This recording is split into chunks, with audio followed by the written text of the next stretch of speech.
Hello, everybody, and welcome to episode 52 of I Wish You Were Dead, a podcast about things that used to be alive. My name is Mike, and that is Gavin. And Gavin, 52 is a very special number. 52 is a very special number, Mike, because, real quick, if anybody doesn't know why this is a special number, quickly Google, if you will, how many weeks there are in a year. or spoilers, I'll just tell you, it's 52. We're cheating a little bit because we did miss 1 week. So early on, it must be. Yeah, it was while I was still working on like all my data collection for my master's thesis. Right. Technically, the 52nd week was last week, but that's no fun, so we're doing it this week. And plus, the actual day that this goes out. This is the more important thing, actually. Yeah, the actual date that this goes out is December 8th, and I believe that is the exact 1 year anniversary. Which is wild that we really were able to do this on 52 with no, like, you and I had no idea how this was going to work at the start. No, absolutely not. And honestly, it's everything I could have wanted, just talking with one of my best friends for an hour a week that we otherwise probably wouldn't.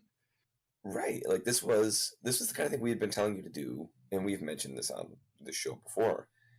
But myself and our various other friends had been telling you, like, man, we need to hear more of Gavin's stories on a regular basis. And so this was kind of the goal out of bugging you to do this for however many years was eventually we'd be able to listen to you more often. And I am just so thrilled that I have been on the other end of the conversation for 52 straight episodes now. So this has been a wonderful year to get to share with you. In spite of, I think I've had 3 or 4 different jobs in 1 year that we've been doing this, and you have been in 3 different time zones, I believe. It's been one hell of a year. Yeah, absolutely. And for our first year anniversary, I wanted to plan an episode that is properly deserving of this excellent milestone. And so, as most paleontologists will tell you, whenever you're talking to the audience, particularly or like if you're doing like a tour around your college, or if you happen to work at a museum, if you're talking to some people at a museum, one of the most common questions you get asked is, how do I become a paleontologist? Every little kid, as we've talked about, loves dinosaurs and can tell that they will tell you about it. However, I took myself a rather unconventional path, and that is not reflective of everybody. I can only really talk about the path that I took to get here, and I'm not even done with my path. I could go back for a PhD eventually. I kind of don't think I will, but I could. I've been considering going back for another master's degree. That's still, on the table as well. And so my path is very much not done yet. And so I wanted to reach out to many paleo peoples that we have, either met through the show, in the case of a couple of people that you're going to hear in this episode, or just that I have met through my own academic journey, and get them to talk about their own perspective and like how they became a paleontologist. And so we have a good number of people of really, really cool, interesting paleo people that we're going to highlight throughout this episode. You'll find all sorts of different links and things down below to their social media, their websites, some stuff of their research. So if you hear anybody in particular that you are interested in learning more about, check out the show notes down below. And I'm really excited. And this was, as we mentioned last episode, something that I don't even know how I got this idea. But when did I first mention it? Like a month ago, 2 months ago? I feel like it was 2 or 3 months ago. You were thinking like, "Hey, this is something I want to do." You had like done the research and the calculations, and you figured out that our 52nd episode fell on the 1 year anniversary of the first upload, and you were like, "Well, we have that's going to happen." And then you had this idea that you wanted to talk to a bunch of different people, and at first you were very worried that nobody was going to respond, and just there would be nobody wanted to talk to us, and now we have a whole bunch of people that are all lined up and ready to go. So Which, if you've been, to be fair, I didn't actually talk to any of them other than through email. These are all just them recording themselves because my life is busy, their lives are busy, so coordinating 10-ish people to try and talk to, which yeah, is not feasible for anybody. So everybody was a really, really good sport about it and recorded a nice little snippet for us to splice all together. So if you've been listening to the podcast for a year now and you've thought to yourself, well, I love all the science, but what if there was less Gavin? Yeah, This is the episode for you. Or less me, I absolutely. suppose. And it's like I hate the sound of my own voice. And so I can only imagine what other people think. So this episode will be considerably less Gavin after this little snippet. I do talk about my own journey, even though we did have a dedicated episode to that, but I wanted to have all of it together in one place. Mm-hmm. So with that, I guess we'll come back and do a quick little outro after everybody has taken their turn, and we will see you on the other side. My name is Gavin Davidson, and currently I am a paleontological field technician for a company called Applied Earthworks, which is based out of Fresno, California. But we have offices pretty much all across Central and Southern California. Like most paleontologists around my age, I got into paleontology at a really young age because of Jurassic Park. I grew up in the late 90s and early 2000s when Jurassic Park: The Lost World and Jurassic Park 3 came out, and dinosaurs were pretty much everywhere. I was super into it as a kid, but my interest sort of waned a bit in middle school and high school when I actually kind of wanted to be a physicist, of all things. But late senior year, after taking a year of physics, I decided that was not for me, and I decided paleontology was the right fit for me because of how much I really care about nature and sort of science in general, because of how interdisciplinary paleontology is. After high school, I decided to go to Jefferson Community College in Watertown, New York. I kind of decided that the four-year school path wasn't really right for me at the time. And at Jefferson, I decided to study math and science with a science concentration. And while I was at JCC, I took pretty much every biology class that the school offered, including 2 semesters of comparative anatomy, which was really important. After graduating there in 2016, I transferred to SUNY Cortland in Cortland, New York, where I started off as a geology major and added a biology major to that after my first year there. I really loved my department there, both my departments there, but we covered just about everything you could ever want for whatever type of geoscience you'd want to go into, and the department was especially really good at getting students out in the field to learn in a really hands-on way. I also really enjoyed the biology department, where I took more comparative anatomy and genetics, both of which are really important to understand to be a paleontologist. During my time at Cortland, I did undergraduate research for 3 semesters with our paleontologist, Dr. Chris McRoberts, and I even got an abstract published by the Geological Society of America. After graduating from Cortland in 2019, I started a Master's of Science program in paleontology at the South Dakota School of Mines and Technology in Rapid City, South Dakota. While I was at the School of Mines, I worked with Dr. Darrin Pagnac as my advisor for my thesis. That thesis consisted of comparing different fossil faunas all across the Great Plains and some on the West Coast as well to support a more precise time for one specific fossil locality in south-central South Dakota. The coursework while I was in grad school was a pretty good mix of biology-focused content, like learning how to make trees of life and, of course, more comparative anatomy, as well as some geology-focused content about how we know what happened during the various mass extinctions in Earth's history by looking at the chemical signals left behind in the rocks that we still have from that time. It also gave me 3 semesters of teaching experience as a teaching assistant for the Department of Geology and Geological Engineering. After graduating, I moved back in with my parents for a few months before moving out to California for this job, monitoring construction sites for fossils. I'm still really early in my career, but I want to get more into science communication and science media production, like this podcast. Some advice that I would have for people just starting out getting into paleontology would be to take as many classes in both biology and geology as you possibly can. When I got to my coursework in grad school, I felt very prepared because of my background in both biology and geology. Some of my classmates have told me that they struggled a bit more with some of the more biology-focused content because they had only had, very strict geology backgrounds from their undergraduate school. Also, do lots and lots of research in undergrad. It will help you a lot for even just getting into grad school if that's the route you want to go.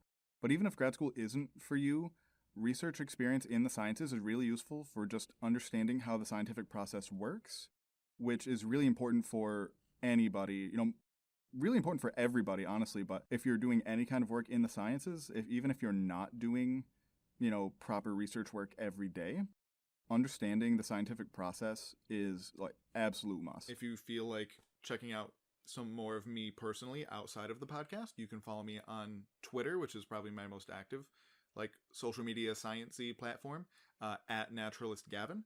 You can follow me on Instagram, which I almost never use, unlike everybody else my age, but at naturalist_Gavin.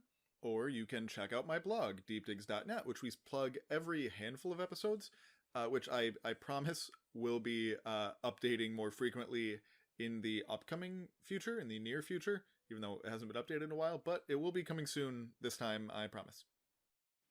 Hello, my name is Emma Dunne and I work as a paleobiologist at the University of Birmingham in England. Paleontologists work in many different areas, and the area that I work in is universities, where I work full-time as a scientific researcher. I feel like I have had a less than traditional route into paleontology. I didn't grow up obsessed with dinosaurs, I didn't grow up watching Jurassic Park, but I did really enjoy being out in nature. I grew up in the countryside, so I was very lucky that I had very wide access to nature. When I went into university from school, I was still really interested in science, but I wasn't quite sure what I wanted to do. So I took a degree that would allow you to choose as you went on in the years. So I started off taking a broad range of subjects: chemistry, biology, geology, maths and physics. And then as the years went on, I whittled them down to just the ones that I was very interested in. I ended up taking a lot of biology and geology modules, and then ultimately I specialised in zoology, which is the study of animals. I was quite interested in their evolution and their biodiversity, but this was not something that I was taught in schools when I was growing up. There wasn't that much mention about fossils and evolution in my curriculum, so this was kind of fascinating to me and I really wanted to learn a lot more. I then went on to do a master's degree in taxonomy and biodiversity, which allowed me to look a lot more into how different animals are related and how their evolution was driven, like by climate or other external factors like that. And it got me really interested in research, and I thought I might enjoy a research career. So in order to do a research career, I needed to take a PhD, and I found a PhD and was accepted onto a PhD program at the University of Birmingham, where I now work. And for that PhD, I researched quite a lot of different things, but mostly to do with the evolution of the very first vertebrates that arrived onto land, so the tetrapods. And this was absolutely fascinating. I really enjoyed my research. I also really enjoyed the things I got to do outside of my research, which involved a lot of travel and a lot of talking to really cool people about really cool science. And I decided then that a research career would be for me, or at least I'd like to try. After my PhD, I actually had a period of unemployment. Getting a research position is quite competitive, and I really struggled to find something suitable. But after 6 months, I've managed to find something suitable, and I started my current position, which actually is looking at the evolution of dinosaurs and how climate helped drive their early evolution when they were first diversifying and evolving. And I've really enjoyed it so far. I also really enjoy languages and things like that when I was in school, and I've managed to bring a lot of that into my current work. So I also enjoyed writing, and so a large part of my job now is writing, either writing reports or writing scientific papers or writing emails, unfortunately. But I still get to do a lot of that in my work. And the same with languages. If I'm looking in literature, it could be in many different languages such as German or Spanish, and I'm able to use that part of my interests as well in my career. I feel like my work is very, very varied, and no 2 days are the same. There's always be an email about something exciting or some exciting event to go to when there's not travel restrictions, of course. Any advice to people starting down this path? I would definitely advise you to look widely, think about your options widely. Routes into paleontology can come from geology, geography, and even like biology, of course. So there's no one way of doing it. Choose what suits you, what most interests you, and really indulge in that and take as many classes, as many courses in it as you can to see what best interests you. Also, if you decide that a research career in paleontology is for you, I would highly recommend seeing if you're into coding or stats, because that's where some of the most exciting paleontological research is going at the moment, and it would really stand to you if you have those kind of skills coming in. Greetings, listeners. My name is Darrin Pagnac. I am an associate professor of geology and a curator of fossil vertebrates at the South Dakota School of Mines and Technology in Rapid City, South Dakota. I'm a vertebrate paleontologist, and I am what's called a paleoecologist. An ecologist studies the interactions of organisms and their environment. And of course, a paleoecologist simply studies that through ecological systems in the past. So I focus my efforts on studying the interactions of large mammals and their environments during the transition to grasslands in North America from about 20 million to maybe 5 million years ago. This means I get to spend a lot of time with really cool animals like horses and camels, antelope, proboscideans, rhinos, and then the associated carnivores, bear dogs, regular canids, felids, that sort of thing. So I have a great time looking at all these different animals and figuring out how they interacted with their environment. So how did I become a paleontologist? What was my sort of track with regard to this? Well, I grew up in the 70s, and there was no Jurassic Park when I was a kid. So I didn't have that influence like a lot of other people. I didn't see Jurassic Park until I was well into college. And it was actually very difficult to be interested in paleontology in the 70s because there wasn't a lot of stuff out. There were some books, but there were no television shows, there were no toys, there was nothing like that. So it was very difficult. So you got everything you learned from books. I also saw a film strip in kindergarten that sort of stoked my interest for dinosaurs. And so from that point onward, I spent all my time preparing to be a paleontologist. I took courses in high school prepping me to be a paleontologist. From there, I went to the University of North Dakota in Grand Forks, North Dakota, where I got a Bachelor of Science in Geology. It was a tough haul. About 3/4 of the way through, I almost dropped out because I was having a lot of trouble with the non-major courses like physics and math, and I almost dropped out to go teach martial arts. Martial arts was like a second job to me at that time in my life.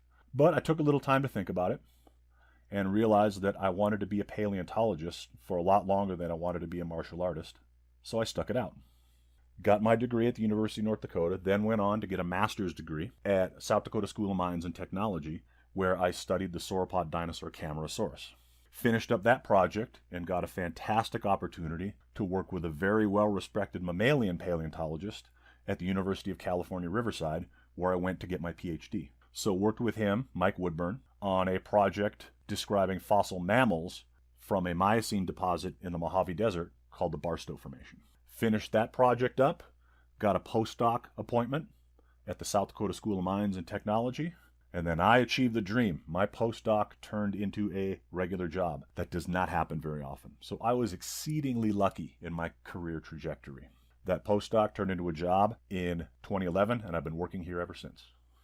So what bit of advice would I have for budding paleontologists? I've got 2 things that I think are very important to you. 1, be flexible.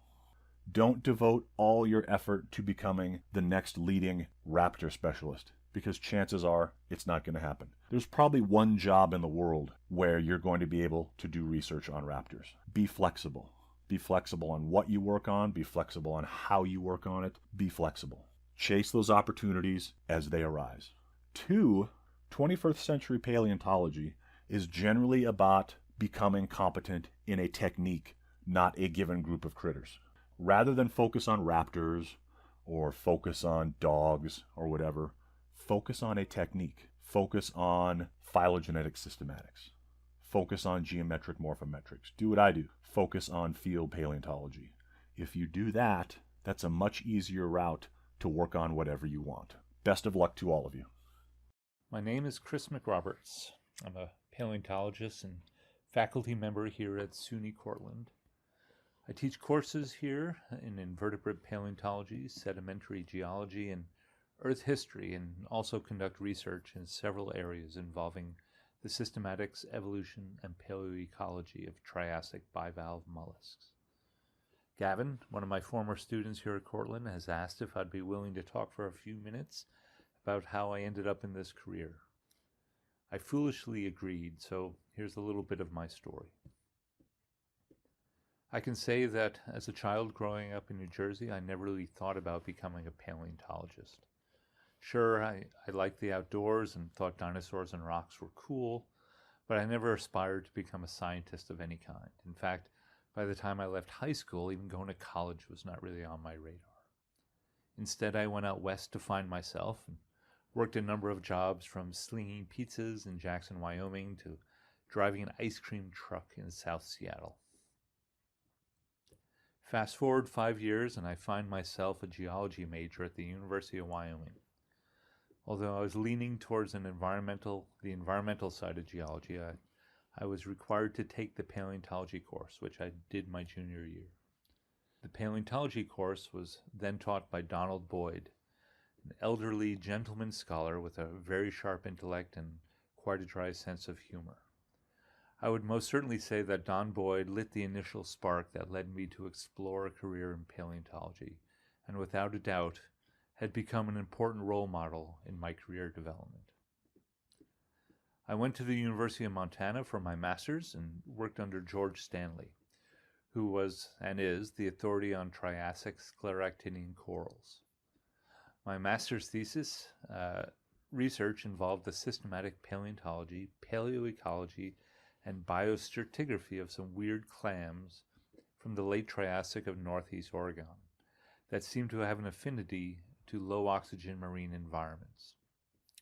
Stanley was enthusiastic, and besides teaching me a number of research skills, provided me opportunities and guidance that allowed me to succeed. His enthusiasm certainly rubbed off on me. I loved the work, and I was getting good at it. In fact, I published my first paper in the Journal of Paleontology during my first year as a master's student in Montana. It was at that time that I was absolutely certain that I not only wanted to make a career in paleontology, but that I was going to do whatever was necessary to make it a reality. I left Montana to work on my PhD under Catherine Newton at Syracuse University.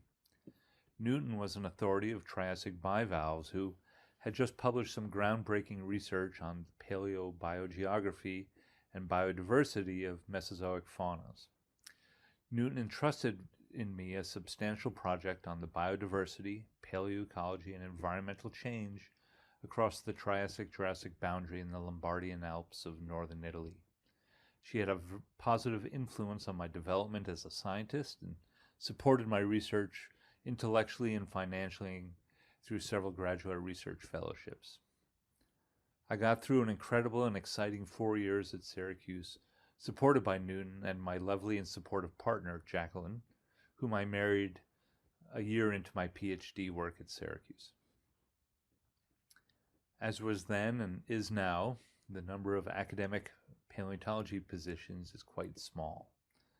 As I completed my PhD work, it became evident that that year, the year I was hoping to graduate, was a particularly lean one, and there was perhaps only 1 or 2 university-level positions open in the entire country. I was applying for everything I could get my hand on, including also a number of postdoctoral fellowships. In the end, I was very fortunate to have been awarded an Alexander von Humboldt Fellowship to continue my work on the late Triassic and Triassic-Jurassic boundary in Western Europe. This took place in residence at the University of Würzburg in southern Germany. Würzburg, too, was a productive and exciting time for me and resulted in a number of papers and new collaborations with several European scientists. Following my 2 years in Würzburg, I came back to the States to Binghamton, New York, where my wife was beginning her career in the tech industry. I was fortunate to land a sabbatical replacement position teaching sedimentary geology at Binghamton University, and at the same time wrote my first successful NSF grant to look at biodiversity of Triassic bivalves in western United States.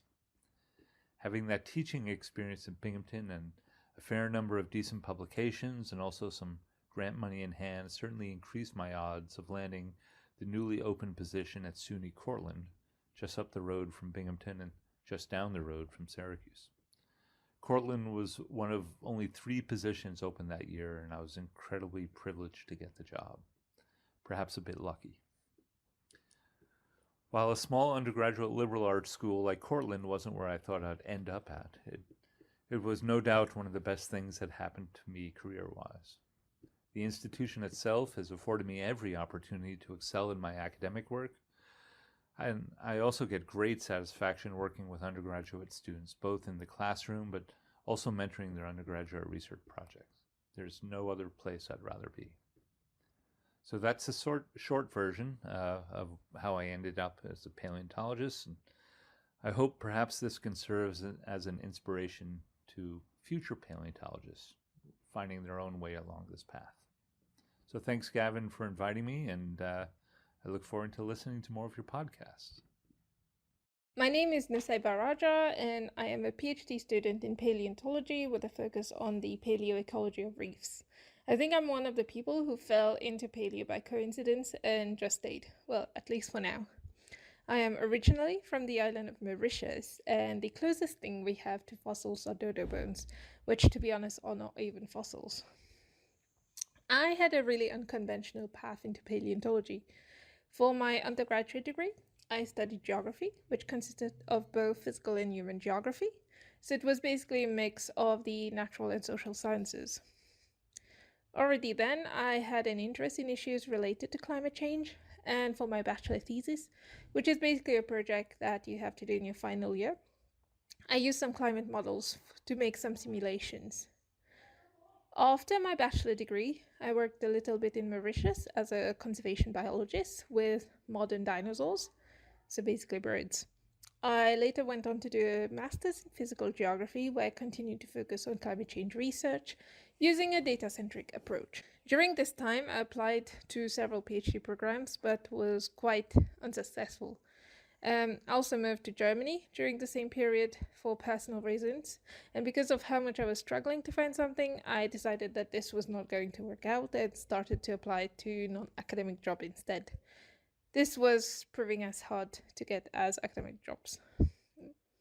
Since Germany doesn't have high tuition fees as some other countries like the US or the UK, I decided to enroll into another master's program while I applied for jobs to keep myself busy. This is, I think, for many people quite weird to do, but it was either that or staying at home and doing nothing. I eventually got accepted into the new paleobiology program at the local university where I was, and I think I can say now that the reason why I was accepted was because of my data-related skills. I knew nothing about paleontology then, and I still remember how on the first day of the program we were given a sample of stuff to identify, and I didn't even know what a fossil looked like, let alone what organisms could be in those samples. I eventually learned many of these things, although I'm still not an expert.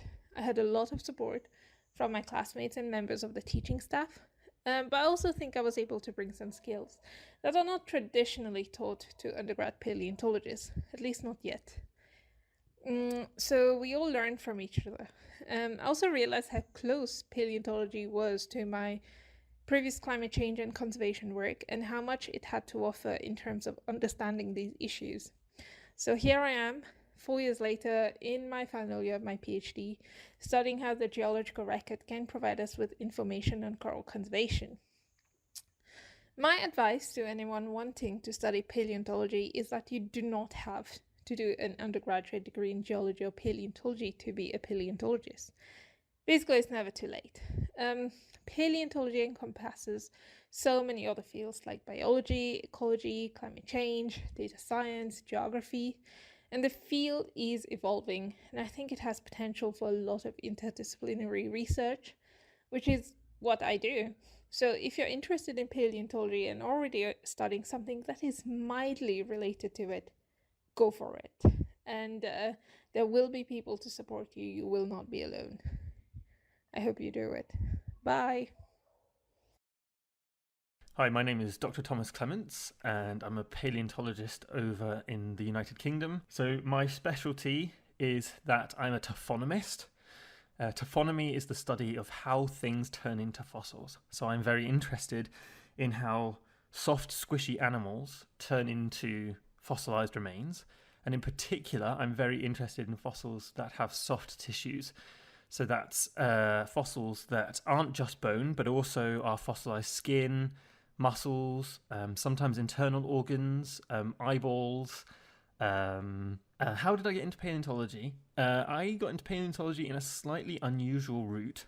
As a child, I was quite obsessed with dinosaurs, but I kind of grew out of it. And although I spent much of my childhood on the south coast of England, where there's lots of famous fossil sites. You may have heard of Mary Anning and Lyme Regis, and some of the first dinosaurs and pterosaurs and ammonites and things like that were discovered there and named. Marine reptiles like plesiosaurs and ichthyosaurs and things like that. So I grew up as a child fossil hunting with my parents. We would go up to the beach and look for fossils.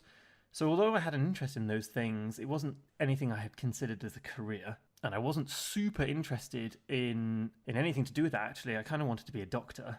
And basically, I did okay for most of my school life. I was a pretty average student until the end of my school. So here in the UK, when you finish school, you have to do something called A-levels, which are sort of exams when you're 17 or 18. And those are the sort of qualifications which then allow you to go on to university. And I was going through some tough times personally around that time, and I just didn't do very well. I kind of flunked all my exams, and I wasn't really sure what I wanted to do with my life, to be honest. I was still kind of searching. And around that time, I travelled up to London, which is sort of 3 or 4 hours on the train from where I grew up, and went to the Natural History Museum in London for the first time. And I was completely overawed by it, to be honest. As soon as you walked in, there was a giant skeleton of a Diplodocus, or Diplodocus, depending on where you are in the world. And I saw this giant skeleton, and I was just truly sort of blown away by it, to be honest. Like, I didn't think I realised the scale of these animals. And of course, I'd seen dinosaur skeletons before, but I hadn't really, as a young adult, I hadn't really spent any time thinking about them. And then I went through all the dinosaur exhibits, and I was pretty amazed by it. But I was actually super amazed by all of the other fossils as well. Like, I particularly remember trilobites and crinoids, and seeing those for the first time and being really overwhelmed by these sort of weird animals that dinosaurs, although they are very big and weird, they're overgrown reptiles, really, aren't they? So, you can kind of relate to them, I guess. Whereas trilobites, they looked a little bit like arthropods, but nothing really that I'd ever seen before. And crinoids were just utterly bizarre. And there was a door in the Natural History Museum which was open, and there was a worker in there. Well, he was pushing a trolley which had some fossils on it. And I asked him how he got to work on fossils, and he basically told me to go to university and study geology and earth science. So I went home and I got on the internet and I started searching about that and how I could do those things. And I took the exams that I needed to take. And eventually I ended up going to university and studying geology. And while I was there, I really fell in love with earth science as a topic. Sedimentology especially, I was very interested in. And I started to think maybe I didn't want to go into paleontology and maybe I wanted to do something else within geology.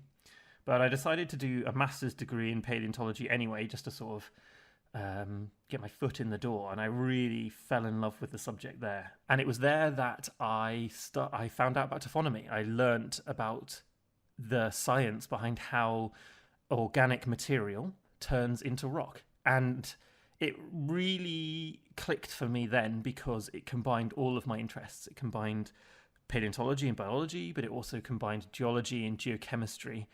And so I was completely hooked at that point. And I was incredibly fortunate because when I finished my master's degree, a PhD was advertised at the University of Leicester, which had taphonomy in the title. And I got to work with Professor Sarah Gabbert and Professor Mark Purnell at the University of Leicester. And so it's kind of driven me down the career route that I'm on today in taphonomy. And the other thing about taphonomy that's really neat as well is that when most people think of paleontology, they think of looking at bones. And not only do I not just look at bones, but I get to look at all the soft parts, but also I get to do experiments. So a lot of my work is experimental, which is very different from a lot of paleontologists. So I get to do experiments where we rot different dead animals to see what happens to them after death, and then we can start to try to work out how they turned into fossils. So that's how I became a paleontologist. If I was to give advice to anyone who wants to be a paleontologist, my biggest piece of advice would be just to keep reading, and to read as much as possible and as widely as possible. So you might be really interested in dinosaurs and you really want to become a dinosaur paleontologist, but actually paleontology is such a huge subject. There's such a massive array of different things that you can do, and there's lots of different things that you can study, and there's lots of different questions that need to be answered. And there's lots of different ways of answering those questions, different techniques. And so if you read as much as possible, not just books, but also start trying to read scientific journal articles, which can be very difficult. But if you find one that's really interesting and you can't access it online because they want you to pay for it, just contact the author. Just send them a very polite email asking if they would send you their paper. And most scientists will be very happy to send you their paper. And try and read as much as possible, because you might find an area of paleontology that you've never thought of before, and you might be reading it and think, hey, actually, maybe I can answer that question, or maybe I can use that technique on a different question. So that would be my key piece of advice, is to keep reading and to keep an open mind. I'm David Moscato. And I'm Will Harris. Thanks to Gavin for inviting us to this podcast to share our paleontology story. We are both paleontologists and science communicators, and our favorite thing to talk about is paleontology and fossils. By far. These days, our big shared science communication effort is that we are both the hosts of the Common Descent podcast. Yes. A podcast about evolution, paleontology, life and earth history, where we get to just talk about all sorts of paleontology stuff. In addition to that, I am science communication specialist at the Gray Fossil Site and Museum here in East Tennessee, which is a museum with a fossil site. And I used to work at the museum as a tour guide and educator. Yeah, the two of us in our time at that museum we do tour guides and create educational programming and materials and stuff like that. Basically all sorts of different things for communicating the science of the museum to the people who come to visit the museum. I got started sort of as a kid. I was really interested in dinosaurs and fossils and paleontology, and it started out as dinosaurs, and then I slowly learned that there were more things than just dinosaurs among the fossil record. And then when I was in high school, I joined the Science Olympiad team, which was a science competition team, and I did a fossils event, which was an event that tested your ability to identify fossils and know stuff about fossils. And that was really the thing that solidified for me that, like, this is something I could do for the rest of my life, is learn about the ancient past and fossils and such. So when it came time shortly after that to look for colleges to go to university, I was ready to look for a place where I could study paleontology. I also started as a kid. According to my parents, I said I was going to be a paleontologist when I grew up at about 5 years old. I was always fascinated by dinosaurs and big reptiles. Crocs and gators were my favorite animal since I was little as well, so that helped. If anyone asked, that's what I said I was going to be all the way through school, but I didn't actually do anything with paleo until grad school. I didn't have any classes, just none of the schools I went to had anything. None of the areas I lived ever had anything nearby that had, there was like the Fernbank Museum, which had fossils, but not actual paleo experience. So I didn't have anything accessible that was actually paleo related until I graduated college. Yeah, when I was growing up, I didn't really do a lot with fossils. I didn't go on digs. I grew up in New York on Long Island, so the American Museum of Natural History was not too far away. So I got to see dinosaurs and fossils when I went there. But I was very much learning through books and through documentaries and stuff. Same. So in college, I decided that was when I first got to specialize. So I went to Penn State University in Pennsylvania. They had an undergraduate program in geobiology, which included the opportunity to study paleontology. It was in the earth science department. Mm-hmm. So as an undergraduate, I took a bunch of geology classes because that was the program I was in. But then I got a bunch of electives, optional classes, and I made all of those biology classes. So I took anatomy classes and all sorts of things about the living side of things. So I got this nice balance. Yeah, see, I did not get that balance because the college I went to had no geology, period.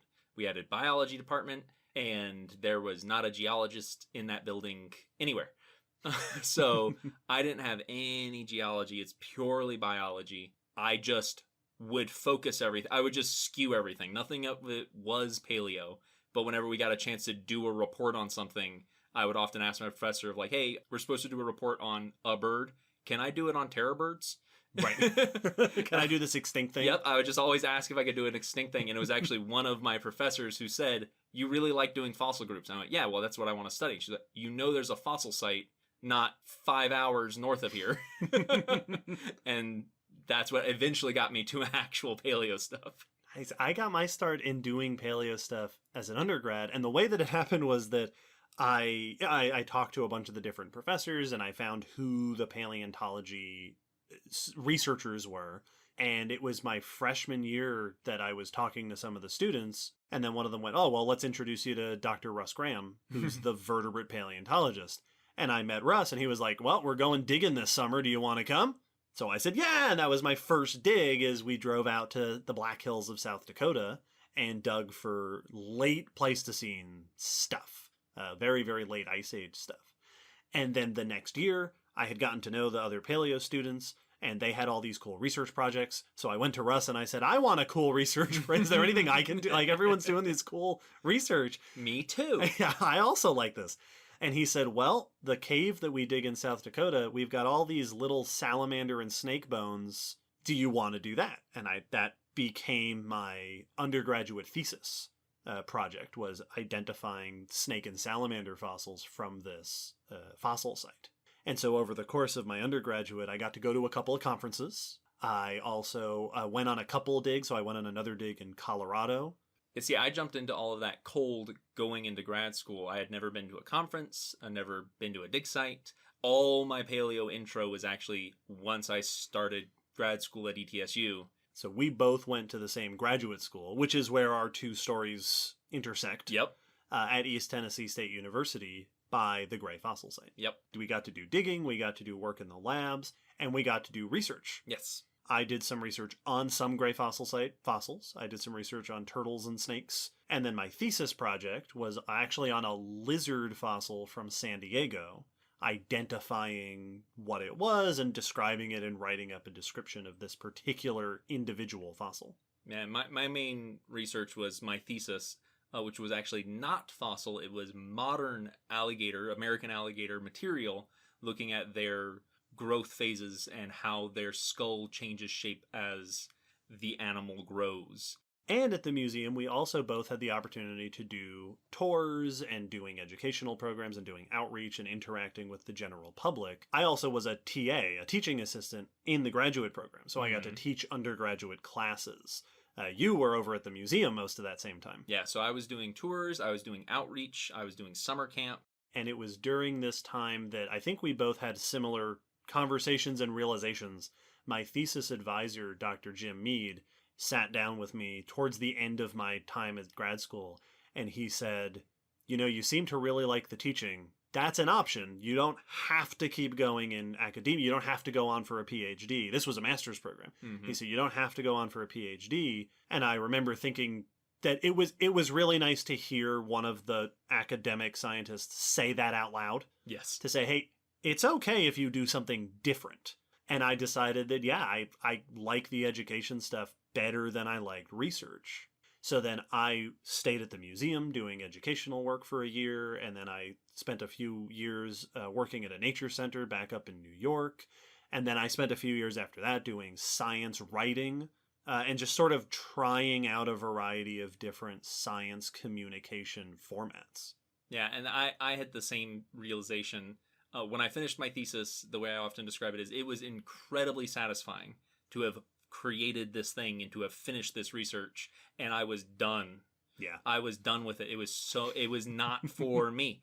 But educating, talking with the public, getting other people interested in piquing interests in the things I was interested in was so much more enjoyable.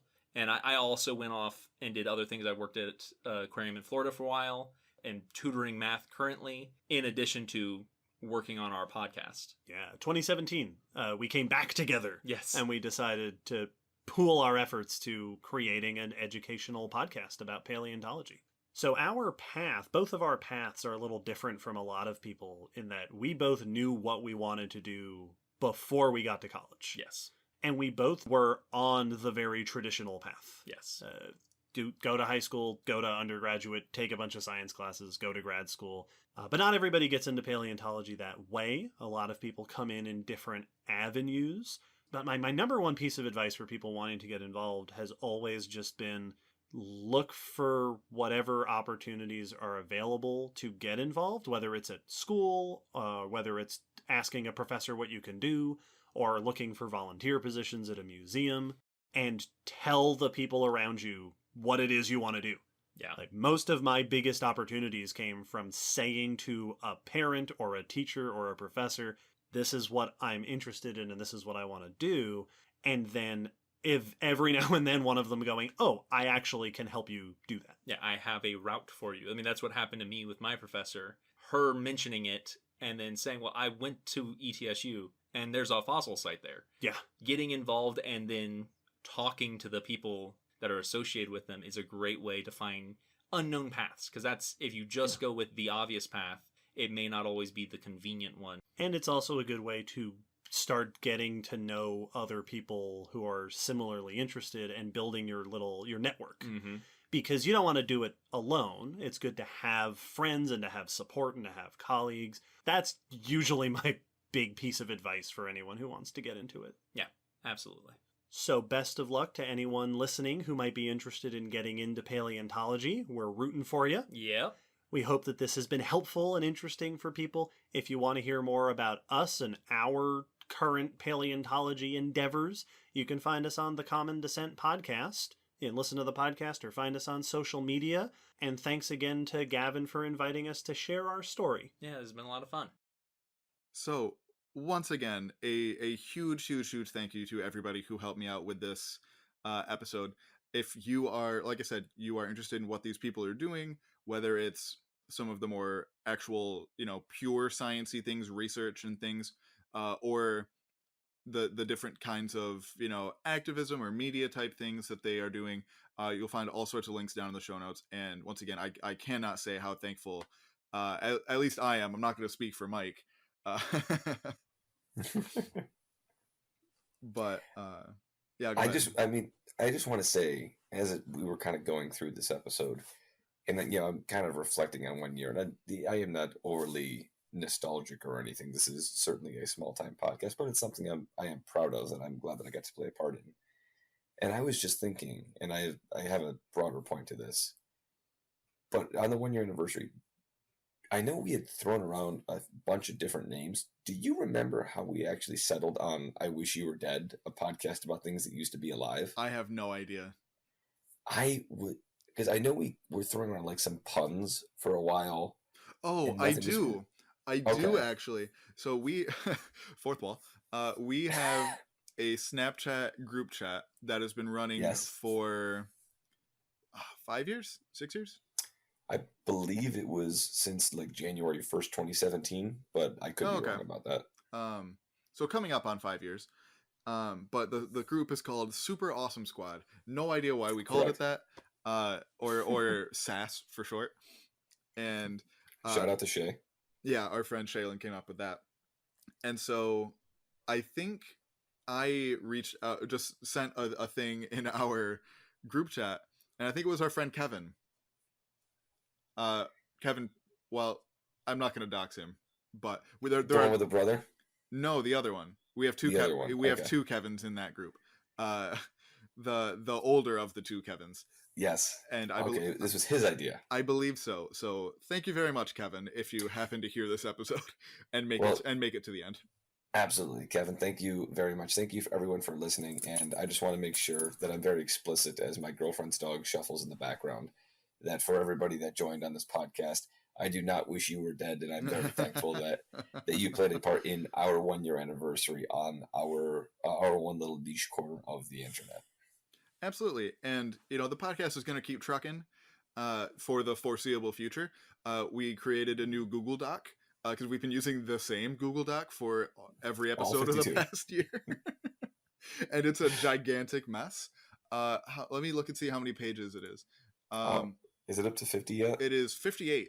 58, yeah. And that is including back in the first, the early episodes where... There wasn't much. I think, so I'm looking at our Jurassic Park episode.